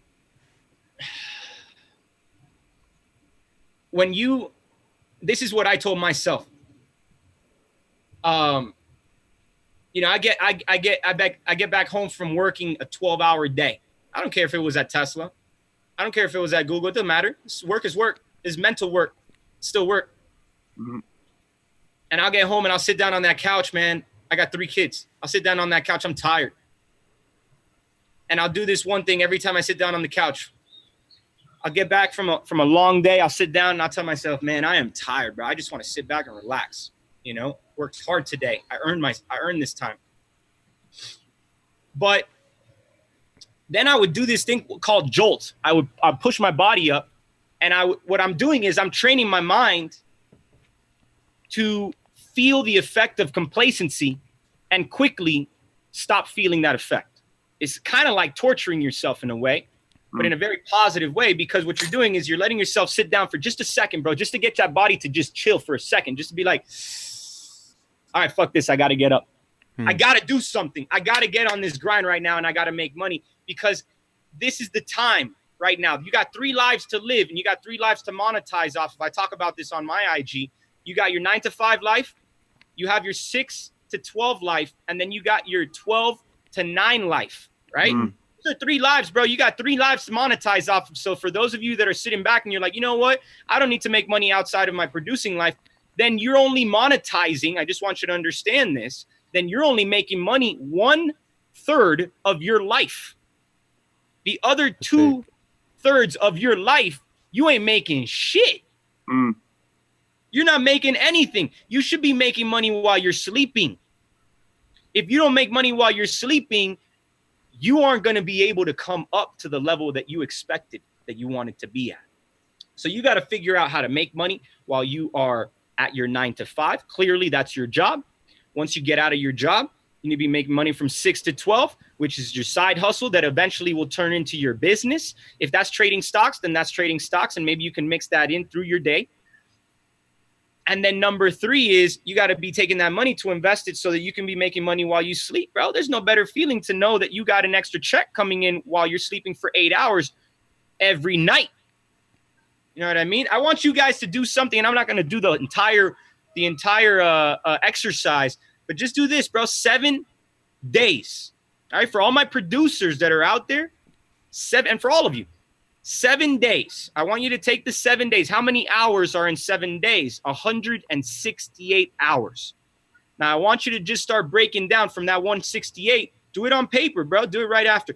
168, make that your top line. All right, that's 7 days. 7 days equals 168 hours. Now, start removing from that everything that you do in the 7 days. So you sleep 8 hours. All right, how many hours times 7 is that from the 168? Remove that. All right. Now, what else do you have left? 50 hours a week.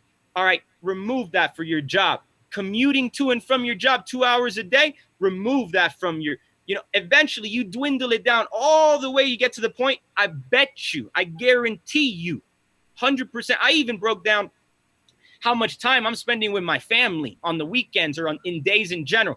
How much time am I going to the gym? I'm going to the gym 2 hours a day. Why? I'm losing money from one of those hours. I got to go to the gym 1 hour a day. Maximize my time in that gym for that 1 hour. Get out, use the other hour to go and produce money in that time. The time you're at the gym, you may be getting nice and swole, but you ain't making a damn thing, right? So taking that time back, that's 5 hours, right? If you're in there for 2 hours, that's 5 hours. Now you got 5 hours times, so you start breaking all that down, bro. By the end, I guarantee you still have 30, 40 hours of time. And be real with the exercise. If you're binge watching Netflix throughout the week, you better be putting on there, bro. You watching Utrid and all this other stupid shit. You better be putting on there the real amount of time that you're spending and wasting on things. And then look at it and say, all right, I could remove all this garbage and replace it with stuff that makes me money. And then I have 30 hours here that I'm not even using because I'm just chilling back and hanging out at home, or I'm spending it with my family or with my, when you see that 30 hours on paper, you're going to immediately recognize you have an extra 2 to 3 hours a day that you can spend on your grind, on your hustle. Big gems. Sure. So, all right, thanks. Do that exercise, see if it works, brother, and yeah, tune into more of these and more live sessions, bro. Good questions for sure. Yes, sir, man. Appreciate you tapping in, man. We're going to take one more question, and this is actually from a guy, Kevin Doe. He said he's in the trading group, and he said he has a question that's going to be hit home really perfectly for this chat. So let's see what he's talking about, man. What's up, Kevin? Appreciate you, Gavin. What's up, bro? And this is actually from a guy. Can you mute the YouTube stream, bro? Trading group, and he said he has a question that's going to be hit home really. Kevin, Can you mute? Oh yeah, let me mute it real quick. Yeah, what's up, man? Well, firstly, of course, thank you, man. You've made me a lot of money so far. And yo, YouTube Dylan, man, this is a dope channel. Like, I didn't even realize that this existed, but it's like a perfect blend. Because the funny thing is that I joined the day trading thing because I wanted to focus on music. Like, I wanted to just be able to just not give a fuck about having to expenses and shit, But yeah, so I have a 9 to 5 right now, and my question is that, so it's a little too soon to say it's concrete, but I've been in the group for a few weeks now, and pretty consistently I've been making amount each week the same amount as if I worked 40 hours. You trying to quit that job? Dude, I am, man. See, but I don't want to jump the gun too quick. So I'm just saying what would your rule of thumb be to be all right, I have a solid foundation to be because I noticed too with trading, man, I feel like I haven't been able to give it my fully undivided attention, and I feel like if I did, I would be making even more, but I can't say that for sure yet. And yeah, I mean with the whole music thing too, I'm not even trying to make music just to make a shit ton of money. I want to make music because I fucking want to make music. You know what I mean? 100%, yeah. So yeah, that's just my goal, and I'm just kind of trying to gauge what you would do, or what you think would be a good general rule of thumb, or just to set a foundation to be all right, it's a solid time to say fuck my 9 to 5. So look, I would say, first of all, you need that 9 to 5. All right. You need the 9 to 5 to fuel the trading. What I would say though, is I want you to build consistent. I talked about this at the beginning of this session. I want you to build consistency in your trading profits. If you can make $100 a day guaranteed, even if you're taking just a little bit of time out of your 9 to 5 to go and make that trade and make $100, that's just validation. Just look at it as validation. Don't look at it as profits. Who cares about the profits right now? Remember, whenever you start a business, what happens? You typically go negative before you go positive, right? Yep. So your negative is your time, right? Your negative is your time right now being kind of split between both your 9 to 5 and your trading. Right. And that sucks. But that's like any other business. At the beginning, it sucks, bro. It's hard. All right. So that's the first thing. The second thing is, so you ain't looking for profits. You're looking for confirmation. Confirmation that the strategy that you're using consistently every day is working. Because if you can make consistently $100 a day, all right, if you're getting to the point where you're like, yo, Rich, even if I take 2 hours out of my day, I make $100. Just to make that $100, if you could do that consistently for, let's just call it 2 weeks, 3 weeks, let's say a month, right? If you're serious about leaving your job, let's say a month. Well, if you can make $100 a day, then there's no reason why you can't make $1,000 a day, right? So the way that I would see it is, if you can create the consistency, if you have the willpower, the strength to be able to tell your mind, tell your body, listen, I'm going to do, regardless of if I have $1,000 up day, I'm just going to always trade within using this strategy, within this block of time, through my 9 to 5. And I'll tell you this, just because you have more time to dedicate to trading doesn't mean that you're going to be a better trader and that you're going to be making more money. In fact, when I was on the trading desk and I would sit next to other traders, the guys that would sit there all day were the ones that made the most mistakes. The ones that came in and they traded from like 9:30 to 11 o'clock. It's because they just went in their system, bro. They knew, all right, I'm walking in. I know what I'm going to do. I'm going to knock this out. I'm going to be done for the day and I'm going to move on and go make money elsewhere. So like for me, I would trade and then I would go on my boat. I'll be like 11 o'clock. I'll be on my boat and I would just be watching the trades from my boat the rest of the day. You know? I think like it's important to have like straight up undivided attention though, you know, like undivided attention can also eat away at your mind. Sometimes having your mind elsewhere is a good thing and it sometimes validates your trade, but you need a strategy and that's what's most important. So if as long as you can create the consistency of your strategy, you can do it. Because this is another thing is like, all right, what's going to happen? Let's look. You're looking at right now, you leave your job and you become a trader. All right, dope. But eventually what's going to happen, Kev, after you become a good trader? Well, you're going to consolidate the time of you trading and you're going to be trading maybe 1 or 2 hours out of the day anyway. So that's what I'm telling you. So I'm just looking like 6 months out. I'm looking at like, yo, when you get to the point where you have the consistency, when you start thinking a little bit bigger, you start thinking outside. All right, what's the next stage after that? The next stage after that is that you ain't going to want to be sitting there all day trading because that's a job. That's true. Right? So instead, you want to make music. So, and you can't be making good music when your mind is still focused on the last trade that you made, bro. You feel me? So instead, what I would be doing is I'd be saying, all right, how can I get my job to help force me to build a good strategy that only makes me money during a set period of time? And I'll just use my job to force me to become really good within an hour or 2 hour window every day, just constant. There we go. Boom. I'll use this during this block. Now, eventually you just what I would say this is instead use the strategy that's been working for you to have the consistency of $100 a day to then start making $1,000 a day in that same 1 hour or same 1.5 hours. So that way, bro, it's like you're still making bread. You just don't have to be there for 8 hours to do it. Right. So bouncing off that, because you've been teaching us scalping straight up. Like, do you feel like that? I think I've asked this before, but I mean, it's on your IG live and I know that shit's floated, but like, do you think the scalping is a pretty timeless strategy, or do you think timeless? You have to fucking learn? Timeless, bro. Timeless. You're gonna be able to do this thing for the rest of your life. you'll be able to teach this to your kids, bro. Like, scalping is not long-term investing. You're not believing in one specific company, and you're not believing in the fundamentals of the market. You don't care about anything other than just volume. That's it. That's all you need. That's why when people are like, oh, you know, do you think this is a good long-term hold? I'm like, I don't care. I know. Yeah. I'm not a mind reader. I can't predict this. And if you go and listen to other gurus that are like, yo, go ahead and hold this stock for 10 days, you're going to make money. How do you know?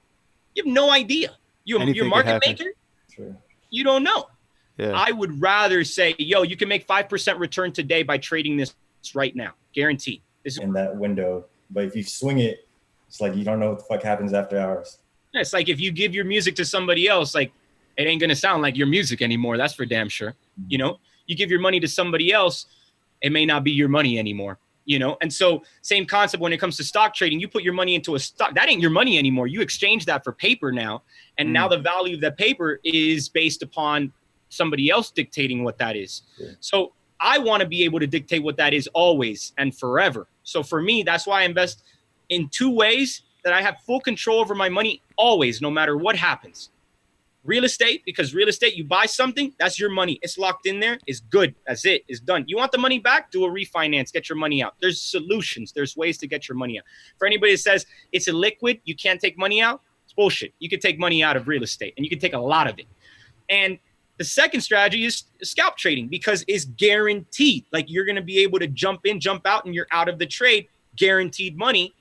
I mean, it isn't guaranteed because you need to know what you're doing before you jump into the trade. But when you know what you're doing and you have consistency like you're doing right now, yeah, it is guaranteed money, you know? So, and it's guaranteed money that you can control, that at the end of the day, you can sleep at night. You can be like, you know what? I feel good that my money's not stuck in some stock that's about to plummet 10 points. I've fucked up before, for sure. You know? But yeah, man, I just wanted to thank you, bro. Like, for real, game changer, changing my life, man. It's crazy. Like, this shit is wild. I still am trying to get my head around, like, how the fuck did I not know about this before? Listen, the thing that I'll tell you, Kevin, my bro, is like, is pay it forward. Pay it forward. Sure, everybody that's on here, you learn some shit, pay it forward. Teach it to somebody else. It'll make you better at whatever it is that you're already good at by learning it and by regurgitating it and by becoming the teacher of it to somebody else. It'll make you better, but it'll also help somebody else and make them better too. Pay it forward, bro. Somebody paid it forward to you, pay it forward to somebody else. Cool, man. Yo, thank you too, Dylan. Thanks for no problem. I appreciate you tapping into the morning show, Kevin. Sure. Yes, sir. Cool, man. Richard, man, appreciate your time so much. Appreciate the gems. Appreciate, you know, the advice, the come up story. You know what I mean? It was super dope having you on the show, man, and definitely going to be staying tapped in. So, thank you, my bro. I appreciate you having me and for being part of the group, for shamelessly promoting the trading group. You know what I mean? For me, that's a huge thing, because, you know, as well as I do, we make the more people want in, the better we grow, you know, and that's how it works. Is I'll tell you this, and I'll leave it with everybody else like this. And they used to tell me this in Spanish. I'll tell you it in English. One hand helps another, you know? So keep that always in mind. Keep that in the top of your mind before anything that you do. One hand helps another. And if you want to come up, you got to extend that hand backwards and be like, yo, you coming with me, you know? So big jam, man. I think about it. Yes, sir, man. Appreciate you once again. Anyone that wants to tap in, man, make sure you go hit up Richard Garcia Official on Instagram. That's right. And then we also, so appreciate you once again, Richard, man. I'll let you get back to your group. I know they want to strangle me, man. They're like, we need Richard. It's all good. Gonna put some trades in right now, bro. Sounds good, man. Take it easy. Later, everyone. See ya. Cool, man. Dope episode, man. Another dope episode in the books, man. Let's see what's going on in the chat, man, before I head out. I know a couple of you guys are like, yo, man, I know a lot of you guys are loving this, you know what I mean? I can tell, because, you know, about 500 of you guys stayed here the whole time. A couple of you guys were like, yo, man, I want the producer gems, you know what I mean? This one I wanted to do a little bit different today. Like I said, and I definitely want to get more guys like this, more financial guys, because I really think that holistically, you know, we can look at just our lives a little bit different and, think a little bit bigger. A lot of this stuff, might have went over your head. You might not be ready to be thinking about real estate or be like thinking about day trading and stuff. But like I said, man, there's a select few of you that I know this really hit home to, and you guys definitely got a lot out of this. So like I said, even if just one of you guys, picks this up, maybe goes and grabs the course or whatever and joins the trading group, at least, man, at the very least, definitely tap in with Richard's IG. And you can literally, man, even if you don't want to join the course, you can open up your little brokerage account, TD Ameritrade, whatever, and it's free. Open it up, throw a little bit of money in there to trade with, and then join his IG live. I think he goes live every day around like 10:30 in the morning. And literally he calls trades as if you were in the group, and you can, make some money that way. I've done it. Like I said, I was about a week, man, during the beginning of quarantine. I got into it, man. I tested it out. I'm like, let me try this. So super dope, man. What's going on in the chat, though? Really dope. Think I would join. DJ 9012 dope. And like I said, man, I promise you 100%, I'm not making no money if you guys join. So that should definitely speak for a lot. But definitely hit that like and subscribe and notification bell before you guys get out of here, man. Carl Folks tomorrow. So early gang, man, I will see you guys 30 minutes before the episode. We'll chop it up in the chat. Carl Folks, entertainment lawyer, will be here tomorrow. And we'll be talking a lot about music publishing, a lot of stuff we talked about yesterday. If you didn't watch that Town Hall secret footage episode, man, go back and watch it before tomorrow. A lot of gems in that, a lot of dope advice. Sunny Digital, Youngland, DJ Tomb, we're all there giving advice. And then also we got Brock from 808 Mafia on Friday. Another dope episode, man.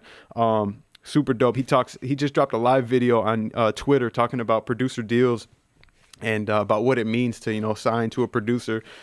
And what you're giving up, but what you can make. Super dope, man. I encourage you to go check out that live. I'll definitely show it before before we bring Brock in on Friday. I'll play some of the highlight points from that. Appreciate everybody, man. Lace Bacon, Class E Beats. Shout out to the mods, man. G West Beats, he says, yeah, it's 2 a.m. Shout out to you, bro. So it's not early gang for you. It's late night gang. It's not the morning show for you.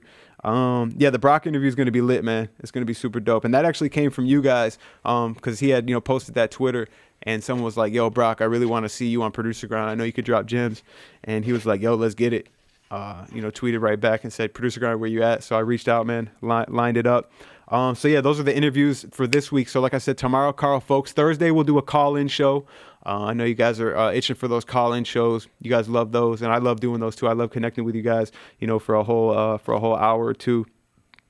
J17, love this podcast, bro. I appreciate that, man. I'm loving it too, man. I thought it was gonna be hard at first. The first like 2 days in, I was like, bro, am I gonna be able to get up and do this every morning? It's stressful, trying to make sure that we can line up guests and all that stuff. But it's super dope, man. I love every second of it. It's worth the extra stress. Thursday call-in show at 10 a.m. So get here early if you want to call in and bring up some topics of conversation. Also, hit that Discord and drop in those news articles, man. I'm telling you, I need your guys' help. None of you guys dropped any news stuff in there. I'll show you guys real quick, man. I know hundreds of you guys joined the Discord yesterday, but no one went and dropped anything in this morning show. Like I said, keep me informed. I don't have my eyes and ears open to everything. So if there's something going on, there's a music business article that you read, or there's a video on Twitter you seen, man, you guys should have dropped that Brock Twitter video right in this Discord, man. This is the morning show news submission. Like I said, you drop something in there, we'll talk about it on the show, shout you out, probably get you in here to even talk about it. I need your guys' help with this show. I can't do it on my own. So appreciate you guys, man. That is all I got for today, man. Thanks for tuning into the morning show. I will be back tomorrow, every day.